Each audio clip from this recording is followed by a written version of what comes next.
Let me show you how to make money fast mole mining in Star Citizen 4.0.2. I'm currently sitting at 975 million AUEC. We will cross 1 billion in this video.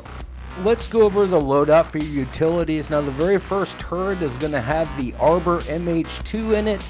Then you'll have 2 Focus 3s, which will make the green window really big but cut back on the mining laser power just a tiny bit.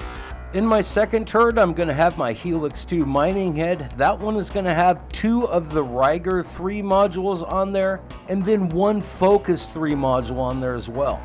You'll use the Helix anytime you want to crack a really big rock. In our last turret, I have the Steed S2, and I'll have 1 Riger 3 and 1 Focus 3. Is this the best passive build for the lazy miner in Star Citizen? Absolutely. But if you want to take your mole mining to the next level, I highly recommend you check out Aguapo's The Best Mining Loadout Guide. Every miner knows the mole can only hold 96 SCU, but what if I told you can actually stick 12 bags on the mole and hold 144 SCU? Aguapo reveals all the top secrets. For systems, I don't have anything really crazy in here. I mean, I have the top of the line and pretty much everything I can buy with the exception of the cooler. Now the cooler is a frostbite that only takes 2 power to run, and it's really super cool. Before you head out, always make sure you have your power management sorted. Now when I'm in SCM mode running with shields, this is my loadout here. I'll be in nav mode most of the time. Just make sure before you leave you have all of this stuff set up. You never want to have to set up this on the fly.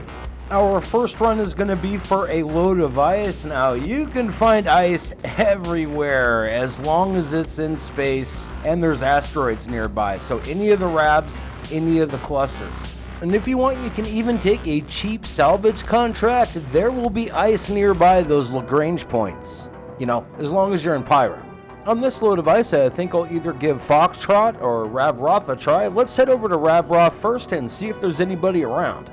Pyro is dangerous, alright? You can get bucked here, so make sure you do all your preparing in the hangar. You're going to plot your course, you're going to raise up your landing gear, then you're going to call for a hangar request, and not before any of that happens. You'll poke out of your hangar, making sure you're staying close to the station, then head out. The Star Citizen Supply or Die event runs until the very end of March, so you have plenty of time to make all kinds of AUEC. I'm kind of showing you where the ice and tin is, but if you want to check out where the copper and corundum is, make sure to watch Aguapo's Mine or Die. When you first drop in, if you're a new miner, you'll likely hit V so you can get into scan mode and then start checking out all the returns that you can find in the area. I'm going to tell you right now, that is going to get you killed. Your very first job is to look around and see if it's people-y out, and it looks like it's people-y out. Seriously, don't waste the time to scan their ship or cross your fingers and hope that they're really cool. Just make a quick short jump, get into null space, and then plot a course to the next area. When you're mining in Pyro, it is always best to play it safe. Dropping in at Foxtrot, gonna press B to get into scan mode. Of course, I'm gonna break rule number 1 after I just told you not to break rule number 1, and that's to look around for people. The majority of time when you find ice, it's going to be a single return worth 1,660. 2 rocks will be a scan of 3320, 3 rocks 4980, and 4 rocks 6640. They're all multiples of 1660. When you get within about 4 kilometers, you can wheel down on your center mouse wheel. That'll narrow the beam frequency and show you exactly where that rock is going to be. When you get a little closer to the rock, you can press M to get in mining mode, then fly up and get relatively close and just kind of look at the rock. It's going to tell you if it's going to be a piece of crap or good. Let's get the mole in position. I'll just move it a little tiny bit closer. Then we're going to cut power to engines and then switch over to SCM mode so we have shields. Before I parked the mole, I did check to see if it was people-y out, and it looks like we're in the clear. This is a small ice rock, which is perfect for the arbor head. Now I have that mounted on the very front of the mole. Yeah, don't forget to put your helmet on or you will suffocate. When you hop into the mining seat, that power button's at the top left-hand corner. Just power yourself up and strap yourself in. We're fixing to start mining. Left click to turn the mining laser on, and if you wheel up on your center mouse wheel of the mouse, it will increase the power. Wheeling down will decrease the power. You definitely want to keep it in the green. The arbor is perfect for any ice rocks around 9K or less, and it's absolutely amazing for doing those super small sub breaks with Rhycite or Stellar Rock. Those are really hard to crack, but they're super easy with the arbor. To flip back and forth between mining mode and extraction mode, all you have to do is press the left alt plus the left mouse button. That last rock was a tiny little rock and it gave us 15 SCUs. Now check out this rock, it's like 2.5 times the size. We are fixing to get hooked up. Ice is the lightest material in the game, so even though this is a 7.8k rock, there's still 122 SCU worth of stuff in there. The majority of that stuff is going to be 100% slabs of ice. This is going to fill us up really quick. Now we're not going to top off with this rock, but we're going to basically be topped off, likely on the next one that we find. We'll quickly check out what all the other slabs look like. Now this is a Vestnite, and a Vestnite cracks really good. So let's just blow up this crappy piece right here, get it out of the way. When it blows up, we're free to crack this rock now, and that other one's not going to be, you know, basically cock blocking us from being able to crack this one or scoop all the pieces up, because some will be on the back side. Now that one little slab I cracked right there is 30 SCU, much less the other ice that I already scraped up. So if you're in a prospector, yeah, you're going to be filling up with ice really fast. Any rock that you see a purple outline around can be scooped directly, but if you see a yellow outline, you will have to crack it before you can scoop up the material. If you're not sure a piece you're about to scoop is 100%, make sure you scan it first. Checking out this rock here, there's another one close by. This one's kind of a piece of crap, so let's check out the next one.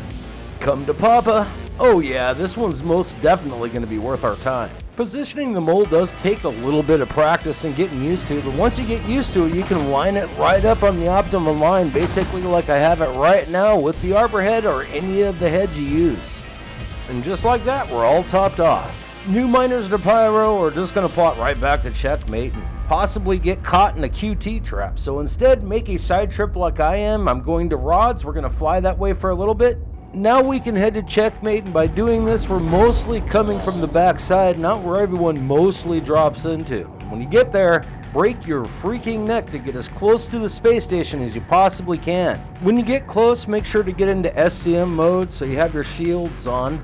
Never call for a hangar unless you're right next to it so you can see if anybody flies inside. This will usually be a white player that shows up on your radar, and they'll almost always fly in with a bike. After you know the coast is clear, you can now refuel and rearm your mole. Never use your elevator and pyro to leave your ship. Always jump out of one of the arms. If someone's in your hangar, make sure to jump out the opposite side.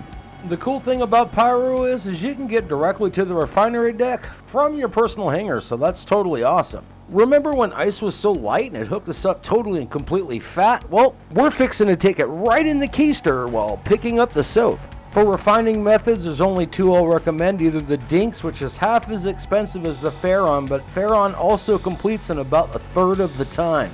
Oh yeah, baby, it's time to get some tin. Tin's gonna be easy, ice is the bottleneck. Hands down, my favorite place to get tin is going to be on Pyro 4, but any of the moons around Pyro 5 can have tin. Pyro 5 can be kind of dangerous to drop into, so drop out early and then plot to Pyro 4. Before we get super excited and just fly down somewhere and start mining for tin, we want to set our escape route right now. I'm going to set it for checkmate, even though I'm going to go somewhere else first. Pyro 4 has vast oceans and multiple supercontinents. Just pick one of the supercontinents and fly down to it. When you get down to about 10 or 12 kilometers, you can press V to get in scan mode and then just start scanning. We found a small deposit. The T1 material can pretty much be anything but copper, so let's hope for tin. Tin is generally easier to find than ice, but you still have to find that tin patch, and it looks like we struck the mother lode. My plan is to park the mole in such a way to where I can crack all three of those gigantic rocks, hopefully loading up all the way. Now these three big rocks here are by no means gigantic. These tin rocks can be upwards of 60k, and oh yeah, that's a whole bunch of tin. The three larger rocks in this pile were only 8, 9, and 10k each. All of those rocks can be cracked with a prospector using the Helix 1. Whenever I get the main cracks done in the Helix 2, well, I'll just head over to the other mining laser arm, get into the Hofstede, and then just start cracking anything I need to crack and scoop everything up I need to scoop. When I'm out here mining tin, I'll almost always exclusively use the Helix 2 as well as the Hofstede. One's in the left arm and one's in the right arm. The only time I'll ever really hop into the arbor when I'm down here farming for tin is when I get lucky and find either Stellaron or Rhycite. Those subcrafts can be hard, the arbor makes it super easy. Would it have been cool to have a 96 SCU load of tin? Sure it would have been, but for me I like to get in and get out. If I can't get it on the first patch, I at least want to get 80 SCUs and then we can bug out. The name of the game is stacking as many tin and ice orders as you possibly can so you can make these super duper mega bucks. You guessed it, before we head to checkmate, we're going to make a little side trip first. Alright, so here's a little demonstration. Now we could have just headed straight from Pyro 4 and went right for checkmate, but instead we're flying off to the side a little bit just to make sure we don't fly into any danger zones where we can be QT trapped. This is extremely important from Stanton Gateway to anywhere, so keep that in mind. This is absolutely perfect. We're now out of the direct lines. We can safely travel to checkmate. There's no way for anyone to get us. Avoided all possible quantum traps. We're right here by checkmate. You know what the really cool thing about coming out on the opposite side is? Well, sometimes NPCs will also spawn, and if you come in from the way everyone else and their mom comes in, well, you can be attacked, and you gotta fly right through that to get to your hangar. Just like before with the ice, we are going to be super duper duper ultra paranoid and make sure that nobody got into our hangar. Getting 80 SCU of tin means when it's all said and done and refined, you're going to get at least 2 32 SCU boxes of tin. Before I load my refinery orders into my ship, let me show you how to avoid that nasty gridlocking issue. From your personal hangar, retrieve the ships you want to either buy cargo in or your refinery orders, alright? The bug happens when you actually leave your personal hangar through the elevator. That stores your ship and screws everything up. To make sure everything's going to work right, you just restore that ship inside your personal hangar with an empty cargo grid and you're not going to have a problem. Don't leave your hangar too early or it will screw everything up. Make sure your ship is fully stored. When I first heard about this, I was a little bit skeptical because I literally just lost an entire C2 full of pressurized ice, and that really sucked. I didn't want that happening again. I understand if you're going to be a little bit paranoid and only test one order the first time, but trust me, I've never had any problems yet with any of the ships, and neither have any of my friends. Taurus is the best ship in the game, and why is that, Hawks? Well, it has 4 size 5 pew-pews and the very best tractor beam within the game. As long as you press Q when you're in the turret in order to get into FPS mode, then it absolutely handles like a dream. You can like throw boxes around and catch them right out of the air. If I had moved my Taurus up next to the cargo hangar, it would be even faster. So whenever I see anybody using a Taurus and a handheld tractor beam, yeah, I'm gonna totally cry. Time to make some space cheddar. I have a whole bunch of tin and ice stashed up. Let's break that 1 billion mark. Under priority, there are 3 out of resource missions. The crappiest mission is going to be the 6 million mission. It is not worth it. The second best is going to be the 26 million mission. Since it's here at checkmate, I actually think I'm going to grab that. Technically, had I been in a large hangar, I would have been able to throw 8 boxes of tin and 8 boxes of ice on the lift at once, and I could have completed the order right away, but instead we're going to just do it in partial increments. Doing partial turn-ins like this is just fine. The mission is going to keep track of absolutely everything, so don't worry about it. This is super important here. Alright, before you take any of these missions at Obituary, Ruin, or Checkmate, make sure you have enough stock on hand to complete that entire mission, because you do not want to have to either go out and find it or to wait for another refinery order to complete. You don't want to fool with any of that, because that can cause you to lose a bunch of resources, and you don't want to do that. Also, make sure to take the mission where all your stash is, and there we go, I just crossed 1 billion. That 790k mission is glorious. For 60 boxes of each tin and ice, you can make 7.9 million. If the mission pops but it's not where your stash is at, just accept it, then abandon it. A little while later, it'll pop back up in your list. Do yourself a favor, go check out Aguapo's channel. He is hands down the most knowledgeable miner in Star Citizen.